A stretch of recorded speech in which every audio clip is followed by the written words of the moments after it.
घर को फेरिले central reserve police शरद स्वेच्छाकृत अवसर पर निज जन्ममाटी राहण घर को फेरी शरद बेहेरा।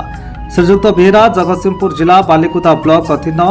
राहण ग्राम पंचायत हाड़ीबंधु बेहेरा सुपुत्र दीर्घ 32 वर्ष देश सभा निजक नियोजित कर सारिबा परे शेष स्वेच्छाकृत अवसर ग्रहण कर अवसर पंचायत बुद्धिजीवी और ग्रामवासी तरफ अतसबाजी माध्यम ग्रामर आरंभ पाछटी आनी परिक्रमा कराई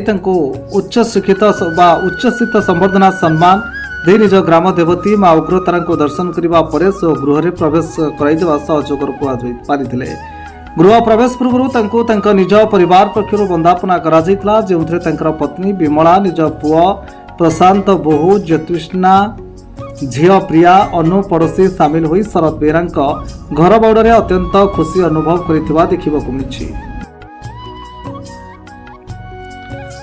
बालिकुदा जगतसिंहपुर संग्राम किशोर पट्टनायक रिपोर्ट तूफान एंटरटेनमेंट न्यूज। मुझे शरद कुमार बेहेरा घर राहण बापा ना हाड़ीबंधु बेहेरा मु सीआरपीएफ रे 2/7/1995 भर्ती होती एवं भिआर आसिली एप्रिल 30 को रिटायरमेंट आसिली। गाँ माटी फेर गाँव सुबंदोबस्त करवा देखिए मो सत्य किसी जोगाड़ कर सब आगे चेष्टा करी जीवन नापी जो कमी बेसी पूरा करने चेष्टा करी। मुझे जम्मू काश्मीर थी 10-15 वर्ष थी जम्मू काश्मीर रे त्रिपुरा अगरतला पंजाब तब केरल मध्य प्रदेश दिल्ली बहुत जगह बुली मु प्रशांत बेहेरा मोर बापा ना शरद बेहेरा बापा मोर 30 वर्ष 2 मास पंचायत राहण ग्राम पंचायत ग्राम राहण ब्लॉक बालिकुदा और पीएसपी बालिकुदा जिला जगतसिंहपुर। बापा मोर 30 वर्ष 2 मास बाहर चाकरी कले एमती केते स्टेट जम्मू काश्मीर मणिपुर नागालैंड बापा आमर सीआरपीएफ रे चाकरी करछंती एबे 30 वर्ष चाकरी कला परे घर को फेरी एमती कि बहुत बहुत स्टेट रे श्रीनगर जम्मू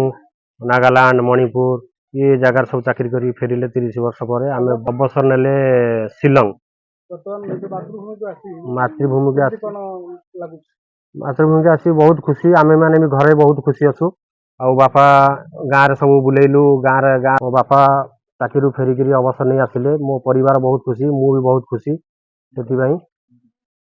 गाँव उन्नतिमूलक काम जहाँ भी सब अच्छी बापा मु भी डिफेन्स रे अच्छी सीआरपीएफ रे मोर बयस भी 35-38 वर्ष है। मो मिसेस भी अच्छा सी भी घरे रोचंती बापा बयस 57 वर्ष। बार्ता या देवी जे पिला माने जो पाठ पढ़ी उच्च शिक्षा हो से भी आग्रह करूँ जे सेमान भी फोर्स रे जीवाई चेष्टा करेंगे आगू को जाकि भी देश काम करेंगे देशर गर्व गौरव रही।